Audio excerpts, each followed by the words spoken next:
भारत के संविधान को अपनाने की 75वीं वर्षगांठ पर संसद में चर्चा के दौरान आज पक्ष विपक्ष के नेताओं के बोलने के बाद जब प्रधानमंत्री मोदी की जवाब देने की बारी आई तो पीएम मोदी ने जमकर कांग्रेस पर निशाना साधा। प्रधानमंत्री मोदी ने राहुल गांधी के सामाजिक, आर्थिक, राजनीतिक असमानता और एकलव्य के अंगूठे वाले बयान पर बताया कि कैसे कांग्रेस के 6 दशक के कालखंड में 75 बार संविधान में संशोधन किए गए। पीएम मोदी ने कहा कि संविधान संशोधन करने का ऐसा खून कांग्रेस के मुंह लगा कि समय समय पर वो संविधान का शिकार करती रही। कैसे पटेल के नाम पर 12 कमेटियों की सहमति के बावजूद, नेहरू के नाम पर 1 कमेटी की सहमति नहीं होने के बावजूद वो पीएम बन गए, और कैसे नेहरू ने संविधान बदलने को लेकर मुख्यमंत्रियों को चिट्ठी लिख दी।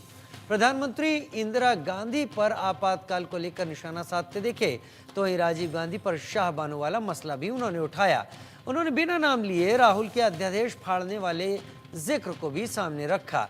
पीएम मोदी ने अपने कार्यकाल की कुछ उपलब्धियां भी गिनाई, लेकिन कुल मिलाकर अपने 1 घंटे 45 मिनट के भाषण में उन्होंने कांग्रेस को जमकर कोसा। राहुल गांधी ने कहा था जातीय गणना कराएंगे और फिर देश विकास की नई रफ्तार पकड़ेगा। इस पर पीएम मोदी ने कहा कि गरीबी हटाओ के जुमले से कांग्रेस कई दशक तक शासन करती रही। बड़ा सवाल यह है कि आज पीएम मोदी ने 11 संकल्प दिए हैं। इस संकल्प की विपक्ष के पास विकल्प के रूप में क्या हैसियत? ये संविधान संशोधन करने का ऐसा खून कांग्रेस के मुंह लग गया कि समय समय पर वो संविधान का शिकार करती रही। ये खून मुंह पे लग गया। इतना ही नहीं, संविधान के स्पिरिट को लहूलुहान करती रही। आदरणीय सभापति जी, करीब 6 दशक में 75 बार संविधान बदला गया। कॉन्स्टिट्यूशन की रक्षा करते हैं। अंबेडकर जी ने कहा था, if there is political equality but no social and economic equality, political equality will be destroyed। ये अंबेडकर जी के शब्द हैं और आज ये बात सबके सामने है। पॉलिटिकल इक्वालिटी जो थी वो खत्म हो गई है। हिंदुस्तान के सारे इंस्टीट्यूशंस कैप्चर कर लिए गए हैं। सोशल इक्वालिटी नहीं रही, फाइनेंशियल इकोनॉमिक इक्वालिटी नहीं रही। कि भारत जैसे देश की एकता और अखंडता के लिए धर्म के, संप्रदाय के आधार पर आरक्षण नहीं हो सकता है। सुविचारित मत था, ऐसा नहीं कि भूल गए थे, रह गया था। सोच विचार कर तय किया गया था कि भारत की एकता और अखंडता के लिए संप्रदाय और धर्म के आधार पर यह नहीं होगा। लेकिन कांग्रेस ने सत्ता सुख के लिए, सत्ता भूख के लिए, अपनी वोट बैंक को खुश करने के लिए धर्म के आधार पर आरक्षण का नया खेल खेला है, जो संविधान की भावना के खिलाफ है। इंडिया गठबंधन की विचारधारा है, वो देश में कॉन्स्टिट्यूशन लाई है। हम सब मिलकर कॉन्स्टिट्यूशन की रक्षा करते हैं। अंबेडकर जी ने कहा था, if there is political equality but no social and economic equality, political equality will be destroyed. ये अंबेडकर जी के शब्द हैं और आज ये बात सबके सामने है। पॉलिटिकल इक्वालिटी जो थी वो खत्म हो गई है। हिंदुस्तान के सारे इंस्टीट्यूशंस कैप्चर कर लिए गए हैं। सोशल इक्वालिटी नहीं रही, फाइनेंशियल इकोनॉमिक इक्वालिटी नहीं रही। इसीलिए हमारा अगला कदम जाति जनगणना होगा। हम देश को दिखाना चाहते हैं कि आपने किन लोगों का और कहां-कहां अंगूठा काटा है।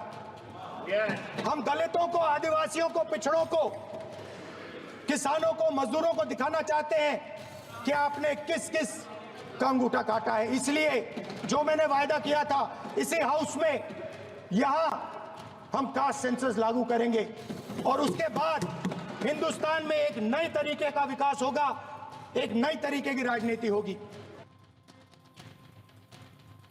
उधर लोकसभा में राहुल गांधी और अनुराग ठाकुर में भी तीखी बहस हुई और ये कोई नई बात नहीं है, पिछली बार भी ऐसा ही कुछ हुआ था। राहुल गांधी ने संविधान को लेकर सरकार पर आरोपों के तीखे बाण चलाए तो बीजेपी सांसद अनुराग ठाकुर ने राहुल को करारे जवाब भी दिए। सुनिए संविधान को लेकर संसद में सियासी घमासान किस तरीके से छिड़ा। हम सब मिलकर कॉन्स्टिट्यूशन की रक्षा करते हैं। अंबेडकर जी ने कहा था, if there is political equality but no social and economic equality, political equality will be destroyed। ये अंबेडकर जी के शब्द हैं और आज ये बात सबके सामने है। पॉलिटिकल इक्वालिटी जो थी वो खत्म हो गई है। हिंदुस्तान के सारे इंस्टीट्यूशंस कैप्चर कर लिए गए हैं। सोशल इक्वालिटी नहीं रही, फाइनेंशियल इकोनॉमिक इक्वालिटी नहीं रही। कुछ लोग संविधान तो हाथ में लेके घूमते हैं लेकिन ये नहीं बता पाए कि उसके पन्ने तक कितने हैं, क्योंकि उन्होंने कभी खोला ही नहीं। आज मैं क्योंकि ये संविधान जो राहुल जी सब तरफ दिखाते हैं सर, शायद उन्होंने इसके 2 पन्ने भी खोलकर नहीं देखे। अगर आप इसका प्रीफेस देखेंगे, प्रीफेस किसने लिखा है सर? सुप्रीम कोर्ट के वरिष्ठ अधिवक्ता गोपाल शंकर नारायण जी, उन्होंने लिखते हैं, our constitution was crafted by the finest and most emancipated minds of the time and thankfully not directed by the confused Nehruvian social policy that guided success governments। वो इनकी नेहरू जी की विचारधारा पर सवाल खड़ा करते हैं और उन्होंने लिखा है कि giants like B.R. Ambedkar, B.N. Rao, Sardar Patel, K.M. Munshi Alladi debate provisions to protect the basic freedom. उन्होंने श्रेय दिया है तो अम्बेडकर जी को, सरदार पटेल और आगे। हम कहते हैं अभय मुद्रा, हम कहते हैं डरो मत, आप कहते हो हम आपका अंगूठा काट देंगे। ये फर्क है। कॉन्स्टिट्यूशन में कहीं नहीं लिखा है कि मोनोपोली होनी चाहिए। कॉन्स्टिट्यूशन में कहीं नहीं लिखा है कि पेपर लीक होना चाहिए। कॉन्स्टिट्यूशन में कहीं नहीं लिखा है कि अग्निवीर होना चाहिए। कॉन्स्टिट्यूशन में ये सब नहीं लिखा है, इसलिए मैं यहाँ रेस कर रहा हूँ। कॉन्स्टिट्यूशन में नहीं लिखा है कि हिंदुस्तान के युवाओं का अंगूठा काटना चाहिए, उनका जो हुनर है उनसे छीना जाना चाहिए। ये जो कहते हैं बीजेपी के लोगों को सर ये मनगढ़ंत आरोप, सर ये अंगूठा काटने की बात करते हैं। इनके राज में सिखों के गले काटे गए, सिखों के ऊपर कत्लेआम किया गया, सिखों के बाद दंगे सबसे ज्यादा हुए तो कांग्रेस के समय हुए। और आपको देश से माफी मांगनी है, अगर आज भी नहीं मांगेंगे तो संविधान जितना मर्जी जेब में डालिए। आप संविधान को जेब में लेकर घूमते सर, इन्होंने संविधान को तार-तार करने का काम किया है। इनको देश से माफी मांगनी चाहिए। मुझे आपका संरक्षण इसलिए चाहिए था कि झूठे आरोप लगाने बंद करे। यह संविधान की रक्षा आपने कभी नहीं की। यहां हम कास्ट सेंसस लागू करेंगे और उसके बाद हिंदुस्तान में एक नए तरीके का विकास होगा, एक नई तरीके की राजनीति होगी। जो मैंने पहले कहा था, जो आपको अच्छा नहीं लगता है, 50% रिजर्वेशन, उस दीवार को हम यहां तोड़ेंगे। 50% रिजर्वेशन की दीवार और जाति जनगणना हम यहां करा के दिखाएंगे। आपको जो कहना है कर लो, कह लो। सर अगर ये संविधान जो बाबा साहब अम्बेडकर ने दिया उसी ने देश को बचाया। राहुल जी कभी इसको पढ़कर देखिए। गांधी परिवार और कांग्रेस पार्टी का पूरा कारनामे इसके अंदर लिखेंगे, कैसे आपने धज्जियां उड़ाई। आपने सुना, बड़ी गर्मा गर्म बहस हुई है। संविधान पर चर्चा के दौरान बहुत गर्मा गर्म बहस हुई। विपक्ष की तरफ से राहुल गांधी ने मोर्चा खोला तो धमाकेदार अंदाज में राहुल गांधी ने अपनी बातें रखी, लेकिन उतना ही स्ट्रांग, उतना ही जबरदस्त काउंटर बीजेपी नेताओं की तरफ से आया, खासतौर पर अनुराग ठाकुर। और उसके बाद प्रधानमंत्री नरेंद्र मोदी ने भी चुन चुन कर सारी बातों का जवाब एक साथ दिया। ये बहस संविधान के ऊपर चर्चा तक थी क्या ये संविधान के ऊपर चर्चा को अपने मकसद को हासिल कर पाई? मेरे साथ कई खास मेहमान इस वक्त जुड़ रहे हैं। मेरे साथ रमन मलिक साहब जुड़ रहे हैं, नेता बीजेपी इस वक्त जुड़ रहे हैं। अजय उपाध्याय मेरे साथ कांग्रेस प्रवक्ता के तौर पर जुड़ रहे हैं। सुमित पीर राजनीतिक विश्लेषक के तौर पर, और सैयद जवाद वो भी राजनीतिक विश्लेषक के तौर पर मेरे साथ जुड़ रहे हैं। रमन मलिक, पहला सवाल आपसे ही मैं करना चाहूंगा। ये चर्चा संविधान पर थी, जितनी गर्मा गर्म चर्चा यहां पर हुई है, मुझे मेरा व्यक्तिगत मानना है कि संविधान कहीं पीछे रहा और व्यक्तिगत विचारधाराओं पर, यानी पार्टीगत विचारधाराओं पर चर्चा कहीं ज्यादा हुई है, और यह दोनों पक्षों की तरफ से हुई है। फिलहाल पहला कमेंट आपका इस पर कि आज की चर्चा के बाद आपको क्या कहना है? देखिए, एक बहुत ज्वलंत विषय है और उसके ऊपर परिचर्चा क्यों हुई ये तो मेरे को समझ में नहीं आया। संविधान के ऊपर चर्चा होने का क्या जरूरत थी ये भी नहीं समझ में आया, क्योंकि ये तो एक सिद्ध बात है कि लगभग 100 एक बारी संविधान में संशोधन हुए, उसमें से 80% कांग्रेस और इंडी ब्लॉक की तरफ की सरकारें थी, उनके गठबंधन की थी, और बाकी हमारी तरफ की थी। तो इसमें क्यों कराई गई ये तो समझ नहीं आया। हाँ, अलबत्ता इतना जरूर शुरू से बता सकता हूं कि हमारे जो संविधान संशोधन आए उसमें बहुत सारी चीजें जो थी वो एक रीइवैल्यूएशन और मैनेजमेंट की थी, जैसे कि 10% का ईडब्ल्यूएस का आरक्षण हो गया, ओबीसी कमीशन का गठन हो गया, जिससे ओबीसी जो बोर्ड है उसको कॉन्स्टिट्यूशनल राइट मिल जाते, या 370 का रिमूवल, 35A का रिमूवल जो है वो है, या उसके अलावा वुमेन रिजर्वेशन बिल का बात है। इस प्रकार के जो संशोधन आए वो आए, जीएसटी लगना वो, जिससे लगभग 1.5 लाख करोड़ से ऊपर का औसतन हर महीने पिछले इतने समय से आ रहा है। लेकिन पहला संशोधन ही मैं आपको बता देता हूं, फर्स्ट अमेंडमेंट एक्ट 1951 क्या था। फर्स्ट अमेंडमेंट एक्ट 1951 ये था कि आपके बोलने की आजादी जो उस समय कॉन्स्टिट्यूएंट असेंबली ने आपको दी थी, बाबा साहब अम्बेडकर, BN राव वगैरह सारे थे, जो राजेंद्र प्रसाद वगैरह, इन सभी महान अनुभवों ने जो सोच के संविधान बनाया था उसको तोड़ते हुए सबसे पहला संशोधन 51 में ये लाया जाता है कि आपके बोलने की आजादी पे आपका संपूर्ण अधिकार नहीं है, वह लिमिटेड है।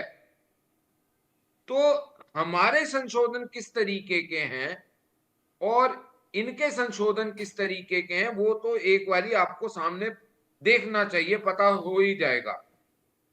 लेकिन हाँ, ओपनिंग कमेंट में मैं इतना जरूर याद दिलाना चाहूंगा कि ये दुर्भाग्य है कांग्रेस का कि वो एक बचपन से के माध्यम से चल रहे हैं।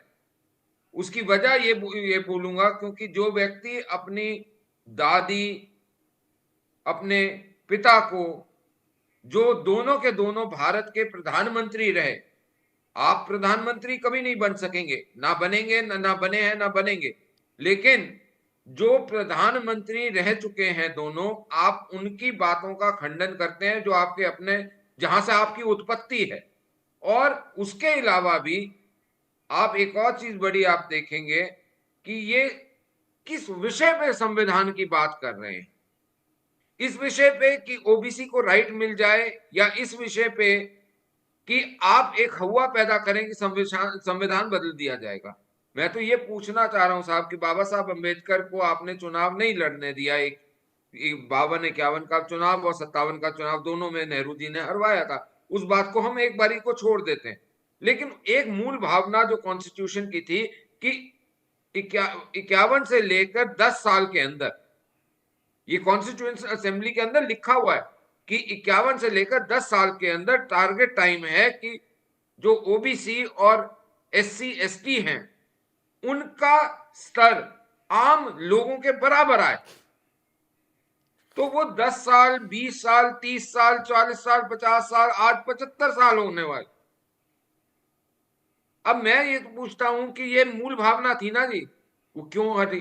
दूसरी चीज, ना रंग पे, ना लिंग पे, ना जात पे, ना भाषा पे किसी के साथ भेदभाव हो, ये संविधान का प्रियम्बल भी कहता था। आपको उसमें सेकुलरिज्म और सोशलिज्म डालने की क्या जरूरत पड़ गई थी? जबकि आप ये जानते हैं कि नेहरू जी ने खुद ये बोला हुआ है कि प्रोस्थलाइजेशन, जबरन धर्म परिवर्तन, इस्लाम और क्रिश्चियनिटी का एक टूल है। ये नेहरू जी के हैं, ये मेरे वर्ड नहीं है, ये मोदी जी के वर्ड नहीं है। तो जब उन्होंने ये बोला हुआ है और आप ये परिवर्तन की बात करते हैं, तो आपने ये लफ्ज क्यों लाए? क्योंकि आपको उसका पॉलिटिकल बेनिफिट उठाना था। तो मेरा आपसे अनुरोध इतना सा है कांग्रेस के मित्रों से कि जिस बचपन को आपने बिठाया हुआ है, कम से कम उनसे ये तो पूछ लेते कि जब मनुस्मृति की बात कर रहे थे तो कौन से मनु की इस समय वंशावली चल रही है वो पता होना चाहिए, मनुस्मृति है क्या वो पता होना चाहिए। और अगर मनुस्मृति ही चलनी होती तो संविधान के रचयिता जितने लोग हैं वो उसके ऊपर श्री राम के, कृष्ण जी के और सनातन धर्म के बाकी जो विषय हैं उनका चित्र लेखन ना करते संविधान के अंदर। ठीक है, सैयद जवाद भी मेरे साथ जुड़े हुए हैं और सैयद जवाद भी अपनी बातों को पूरे तर्क के साथ रखने के लिए हमारे शोज में शामिल होते रहे कई बार। सैयद जवाद, मेरा आपसे भी वही सवाल यहाँ पर है। आज मैंने लगातार सुना, मैंने प्रियंका वाड्रा को भी सुना था, मैंने राहुल गांधी को भी सुना, मैंने अनुराग ठाकुर को भी सुना, अलग अलग सबको सुनता रहा, प्रधानमंत्री को भी मैंने सुना। मुझे लगा कि संविधान पर चर्चा की बात तो जरूर की गई थी, लेकिन वो पार्टीगत विचारधारा पर चर्चा कहीं ज्यादा हो गई। सबने अपनी अपनी विचारधारा पर लेकर बात रखी और उसी पर जोर दिया। सैयद जवाद जी, बहुत बहुत शुक्रिया आपका वक्त देने के लिए। आपको और आपके सभी दर्शकों को मेरा जय हिंद, जय संविधान। और देखिए, वो कत्ल भी करते हैं तो चर्चा नहीं होता, वो कत्ल भी करते हैं तो चर्चा नहीं होता, हम आह भी करते हैं तो हो जाते हैं बदनाम, या कर देते हैं बदनाम। चलिए, इस मामले में मैं इंडिया, और आज तो पहले सदन चला, गर्मा गर्म बहस भी देखने को मिली, कुछ बातें पॉजिटिव भी हुई और कुछ बातें जनता के हितों के सामने भी रखी गई। इस चीज की मैं मुबारकबाद देता हूं और ओम बिरला साहब को भी मुबारकबाद देता हूं कि बहुत दिनों बाद एक सार्थक चर्चा जो है वो देखने को मिली दोनों तरफ से। और मैं किसी के ऊपर कटाक्ष करने से ज्यादा सवाल इसलिए पूछता हूं कि देश में इस वक्त मौजूदा सरकार भारतीय जनता पार्टी की है और सवालों के जवाब देने की जिम्मेदारी सत्ता पक्ष की है। चाहे अडानी के मुद्दे को लेकर के बहस चर्चा चाह रही थी, वो हो नहीं पाई, और आज भी अडानी एक देश के लिए एक बड़ा मुद्दा है जिसके ऊपर चर्चा होना चाहिए। मणिपुर के ऊपर भी चर्चा होने वाली थी, नहीं हो पाई, लेकिन ऐसे विषय हैं कि जिस पे होना चाहिए था, संबल के ऊपर चर्चा होनी चाहिए थी, नहीं हो पाई, बहुत से मौजू छूट गए। बहरहाल, इसके कहीं ना कहीं इंडिया अलायंस जो है वो कामयाब हुआ कि माननीय आदरणीय सम्मानीय प्रधानमंत्री जी को सदन में लेकर के आया गया। भले ही संविधान के ऊपर चर्चा का जो है विषय रखा गया, और लेकिन कामयाब इस चीज को है क्योंकि आदरणीय प्रधानमंत्री जी अब जो है सदन के अंदर कम जा रहे हैं। बहरहाल, इसके अब मैं आता हूं कि बड़ी बातें कर ली कांग्रेस के ऊपर, इंदिरा गांधी के ऊपर, उसके बाद वो नेहरू जी का तो हमेशा उनके फेवरेट रहे हैं, बगैर उनका जिक्र करे जो है मुझे नहीं लगता कि कोई खाना पूर्ति हो पाएगी। लेकिन अपनी उपलब्धियां बताने के लिए उनके पास कुछ नहीं है। आज भी किसानों के ऊपर जिस तरीके से आप देखिए आंसू गैस के गोले छोड़े गए, और उधर जगदीप धनखड़ साहब उस दिन कह रहे थे मैं किसान का बेटा हूं, मैं डरूंगा नहीं, मैं झुकूंगा नहीं चीजें, और किसान के बेटों के ऊपर जो है वो इतनी ठंड में फिर से पानी की बौछार करी जा रही है, आंसू गैस के गोले छोड़े जा रहे हैं। बड़ा दुर्भाग्यपूर्ण ये कहता है। संविधान के ऊपर जहां तक बात कर लूं तो आपको बता दूं, जिस वक्त संविधान बन रहा था और उससे पहले 1946 के अंदर आरएसएस की तरफ से एक कार्टून जारी करा गया। उस कार्टून के अंदर महात्मा गांधी को रावण दिखाया गया और 10 रूपों के अंदर सरदार पटेल को भी जिसमें शामिल थे, मौलाना आजाद भी थे, अंबेडकर साहब भी थे, और तमाम जो है बड़े नेता थे, और एक तरीके से उनको रावण स्वरूपी जो है दिखाया गया। उस वक्त 1946 के अंदर इनके ऊपर पेनल्टी लगी। जब देश आजाद हुआ और गोलवालकर साहब को बताया गया देश आजाद हो गया हमारी चीज, तो उन्होंने आजादी को नकार दिया कि नहीं, ये आजादी ऐसी नहीं है। दूसरा, जब संविधान बन रहा था 1949 के अंदर, जो आदरणीय राहुल जी ने आज बात कही, बाकायदा उस वक्त ऑर्गेनाइजर के अंदर एक लेख छपता और उस लेख के अंदर बाकायदा हमारे कॉन्स्टिट्यूशन को जो है वो बिल्कुल नकारा जाता और मनुस्मृति लागू करने की बात करी जाती है। और बहुत सी जगह पर आरएसएस के कार्यालयों के बाहर संविधान की प्रतिलिपियां जलाई गई, अंबेडकर साहब के पुतले जलाए गए। ये कटु सत्य है। फिर सावरकर साहब की भी जो आइडियोलॉजी रही वो संविधान विरोधी रही। आप देख लीजिए जाकर के, उनकी किताबों के अंदर बिल्कुल क्लियर वाज़ेह तौर पे रखा। फिर उसके बाद आ जाइए, कल्याण सिंह ने 93 के अंदर 29 जनवरी को ये कहा कि हम देश का संविधान भी बदलेंगे और बाबरी मस्जिद तोड़े जाने के ऊपर उनको कोई अफसोस नहीं है, कोई गुरेज नहीं है। फिर उसके बाद सीपी ठाकुर ने भी कहा कि हम जो है देश के अंदर चाह रहे हैं कि अब जो है वो आरक्षण बदला जाए। ये कंफ्यूजिंग लोग हैं, कंफ्यूज पार्टी। इनका कभी भी स्टैंड एक जगह पे नहीं रहा। तिरंगे का अपमान 52 साल तक करा, संविधान का विरोध लगातार करा, प्रतिलिपियां जलाई, बाबा साहब भीमराव अंबेडकर का अपमान करा, तमाम लेखक अरुण शौरी से लेकर उनकी किताबें बड़ी पड़ी हुई। उसके बावजूद फिर भी सत्ता के अंदर आए। और सुनिए, 6 दिसंबर 1992 की संविधान की सुप्रीम कोर्ट की किन लोगों ने धज्जियां उड़ाई, डायनामाइट लगा के संविधान की जो है धज्जियां उड़ा दी गई थी, लेकिन उस पर कोई बात करने को तैयार नहीं होता। हुई थी। सबसे बड़ी बात, 6 दिसंबर को सफाई हुई थी, उसमें क्या हुआ? अरे एक सेकंड, मैं आपके बीच में नहीं बोला मलिक, मिस्टर मलिक, मैं आपके बीच में नहीं बोला। Sir, you have been आपको giving तकलीफ gibberish। और हम यहाँ पे आपकी गिबरिश सुनने नहीं आए हुए हैं। उसके बाद अरे सुनना पड़ेगा आपको। परिवर्तन तो आपने करा हुआ है, और हिंदू इतना से मुसलमान बने।